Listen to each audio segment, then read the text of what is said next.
Cinema చూసొచ్చాను bro. Cinema అయితే story wise చూసుకుంటే అంటే కొత్త స్టోరీ అలా ఏం ఉండదు. ఐటీ ఇన్స్పెక్టర్ అంటే రైట్ సినిమా నేను అయితే చూడలేదు ఒరిజినల్. ఈ సినిమా చూసాను డైరెక్ట్గా. హరీష్ శంకర్ రవితేజ నుంచి కాంబినేషన్ నుంచి మిరపకాయ అయితే నాకు one of the favourite film అది మిరపకాయ అనేది. ఆ తర్వాత వీళ్ళిద్దరు కాంబినేషన్లో ఎలాంటి సినిమా వస్తుంది బాగుంటుందని ఆడియన్స్ కానీ ఎవరైనా ఎక్స్పెక్ట్ చేస్తారో సినిమా అయితే అలా ఉంది బ్రో. అంటే ఓవరాల్గా చూసుకుంటే సినిమా అయితే హిట్ నుంచి సూపర్ హిట్స్ రేంజ్ అయితే సినిమా. నెగిటివ్ రివ్యూస్ దయచేసి నమ్మొద్దు. ఎవరికైతే చెప్తున్నాను నేను చెప్తుంది అదే బ్రో. అవుట్డేటెడ్ అంటే కంప్లీట్ అవుట్డేటెడ్ అని కాదు, సినిమాలో స్టోరీ ఉంది. కాకపోతే ఏంటంటే కొంచెం సంవాట్ రొటీన్ ఫీలింగ్ అయితే వచ్చింది నాకు. ఫస్ట్ హాఫ్ అయితే సూపర్ ఎంటర్టైన్మెంట్. ఫస్ట్ హాఫ్ అంతా comedy and heroine chemistry, Ravi Teja గారికి హీరోయిన్కి మధ్యలో కెమిస్ట్రీ కానీ జగపతి బాబు గారు చాలా బాగా చేశారు యాక్చువల్లీ. సెకండ్ హాఫ్ అయితే కనుక కొంచెం అంటే సంవాట్ రొటీన్ అనిపించింది. బట్ ఓవరాల్గా చూసుకుంటే అయితే రవితేజ గారికి ఎందుకంటే ధమాక్ ఇప్పుడు ఫర్ ఎగ్జాంపుల్ నేను ఆయన ఫ్యాన్ కాదు, నేను ఒక ఆడియన్గా చెప్తున్నాను. నాకు ధమాకా లిటరల్లీ నాకు అంత యావరేజ్గానే అనిపించింది. బట్ అది చాలా పెద్ద బ్లాక్ బస్టర్ అయింది. అది రొటీన్గానే ఉంటుంది సినిమా. బట్ ఇందులో ఏంటంటే కొంచెం రొటీన్ అనిపించినా సరే ఓవరాల్గా సినిమా అయితే చాలానే బాగుంది. ఎందుకంటే మ్యూజిక్ అదిరిపోయింది, సాంగ్స్ అదిరిపోయినాయి, కామెడీ సూపర్ ఉంది, హీరోయిన్ గ్లామర్ బాగుంది. రవితేజ గారికి అండ్ జగపతి బాబు గారికి మధ్యలో ఉన్న సీన్స్ చాలా బాగున్నాయి. సెకండ్ హాఫ్లో ఒక 5 minutes క్యామియో ఒక రోల్ ఉంటుంది. దయచేసి ఎవరు రివీల్ చేయొద్దు. అది వచ్చి మీరు చూస్తేనే బాగుంటుంది. చాలా బాగా ఎంటర్టైన్ చేస్తారు. అండ్ సినిమాలో చాలా పెద్ద ప్లస్ అంటే ఆ మూమెంట్కి చాలా పెద్ద ప్లస్ అది. సో దయచేసి స్పాయిలర్ అయితే చేయొద్దు, డైరెక్ట్గా వచ్చి మీరే చూడండి, చాలా బాగుంటుంది. ఓవరాల్గా నేనైతే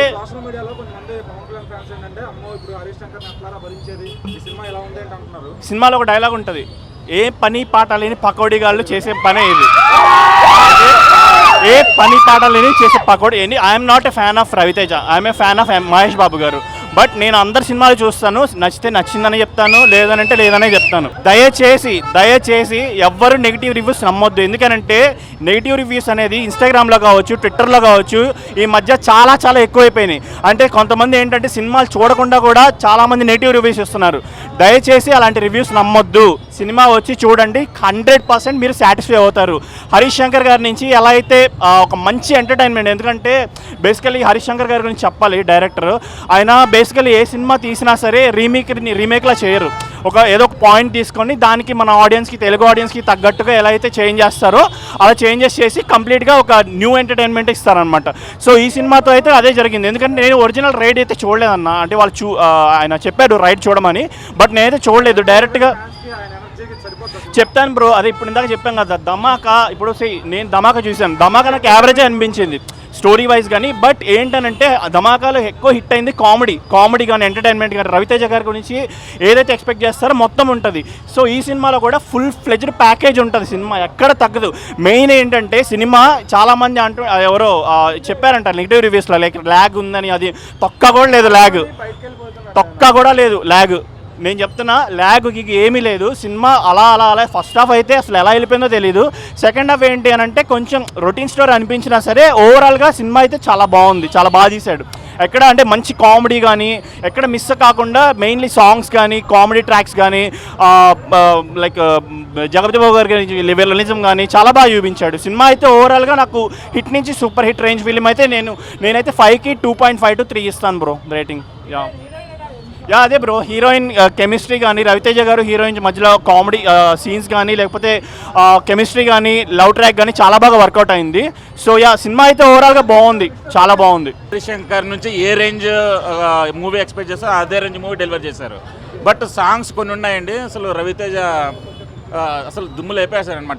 క్లైమాక్స్లో తెల్లంచు నల్లొచ్చిన సాంగ్ దుమ్ము లేపేశాడు, థియేటర్ దద్దరిల్లిపోయింది అనుకోండి.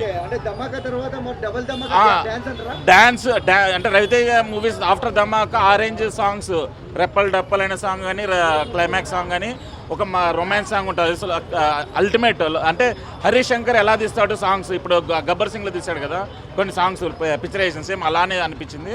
రవితేజ కూడా అసలు ఆ ఎనర్జీ స్క్రీన్ పైన అసలు 100% కనిపించింది. హరీష్ శంకర్ నుంచి రవితేజ నుంచి మనం ఎలాంటి మూవీ ఎక్స్పెక్ట్ చేసామో అలాంటి మూవీనే డెలివర్ చేశాడు. చాలా బాగుంది మూవీ అయితే. హీరోయిన్ అసలు అంటే మామూలుగా మన రెగ్యులర్ సినిమాలు చూస్తాం కదా, హీరోయిన్ పర్ఫార్మెన్స్, హీరోయిన్కి అంత స్కోప్ ఉండదు అనమాట. ఈ మూవీలో నేను హిందీలో రైడ్ కూడా చూశాను, బట్ అందులో హీరోయిన్ అంటే ఇంత డ్రామా లేదు యాక్చువల్గా, మెయిన్ ఎమోషన్. అలా ఏం లేదండి, అంటే అది బ్యాక్ డ్రాప్ అదే కదండి. ఇప్పుడు సెల్ ఫోన్స్ ఏమన్నా మూవీలో అది మామూలుగా రోన్ ఫోన్స్ ఉంటాయి కదా, ఆ ఫోన్స్ యూజ్ చేసి మొత్తం అంతా ఆ 90s ఎలా ఉంటుందో అలానే తీసాడు ట్రెకప్ కూడా. కామియో రోల్ ఉందండి, అది అది అది ఎక్స్ట్రా షోస్ యాడ్ అవుతాయి ఖచ్చితంగా. అసలు సినిమాలో flop, first of all cinema flop కాదు, సినిమా చాలా బాగుంది.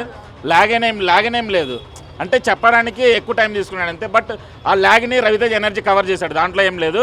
బట్ క్యామియో రోల్ ఉంటుంది. అదేంటంటే ఒక స్టార్ హీరోని ఇంట్రడ్యూస్ చేస్తే ఎట్లుంటుందో, స్టార్ బాయ్ సిద్ధుని దీని అమ్మ దద్దరిల్లిపోయింది, థియేటర్ దద్దరిల్లిపోయింది అనుకోండి. రేపు నుంచి ఇదేమి స్పాయిలర్ ఏం కాదు, రేపు నుంచి జనాలు యూత్ యువరాజ్ అంటారు అండి స్టార్ బాయ్ తీసేసి.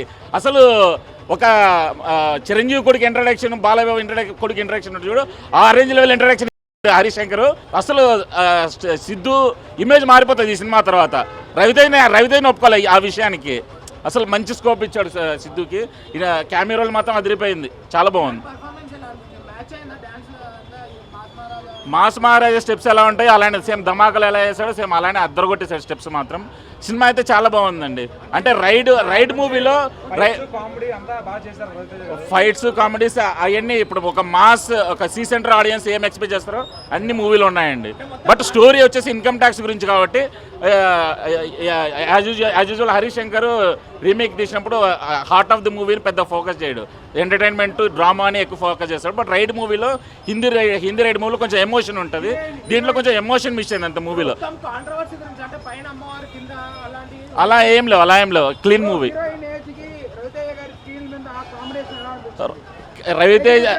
రవితేజ భాగేష్ కెమిస్ట్రీ అదిరిపోయింది, అసలు ఆ డిఫరెన్స్ ఏం లేదు. అసలు కెమిస్ట్రీ మాత్రం అదిరిపోయింది వాళ్ళిద్దరికి. ఒక 10 నిమిషాలు అతికిస్తారట, ముద్దులు పెడుతున్నాడు కానీ ఏందో పెట్టడం ఏదన్నా నచ్చలేదు నాకు. ముద్దులు పెట్టాలి, రొమాన్స్.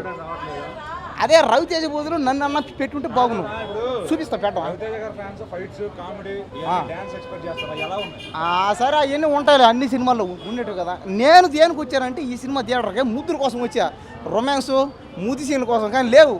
అదే బాధ వేస్తుంది. అంటే రొమాన్స్ దేనికంటే హీరోయిన్ ఫుల్గా ఉంది, ఇక్కడికి వస్తే ఏమైందంటే ఆ హీరోయిన్ని ఇంకొద్దిగా తీసుకుంటే బాగును.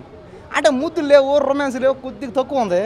ఎక్కువ చేసుంటే బాగుంది అనిపించింది అంతే, ఇంకేలా బాధ. అదొకటే బాధ. అంటే డబ్బులు కదా ఇక్కడ వచ్చాం. ఈ మధ్య నిన్న వచ్చింది కదా మా అన్నది లారీ సినిమా, మన ఫ్రాంక్ స్టార్ శ్రీకాంత్ అన్న తీసేది ఒకటి. ఆ సినిమాలో మొత్తం 20 దాకా ఉన్నాయి లిప్ కిస్లు. దయచేసి లిప్ కిస్లు పెట్టండియా, ఆయా ముద్దు సినిమా పెట్టండియా దయచేసి. ముద్దులు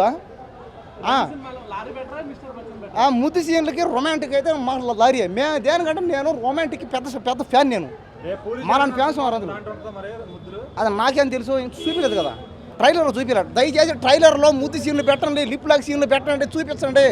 మాలాంటి వాళ్ళని థియేటర్లకు రంపించండి, చెప్పేది అదే. దయచేసి ప్లీజ్, దయచేసి ముద్దు సీన్లు పెట్టండి, రొమాంటిక్ సీన్లు పెట్టండి.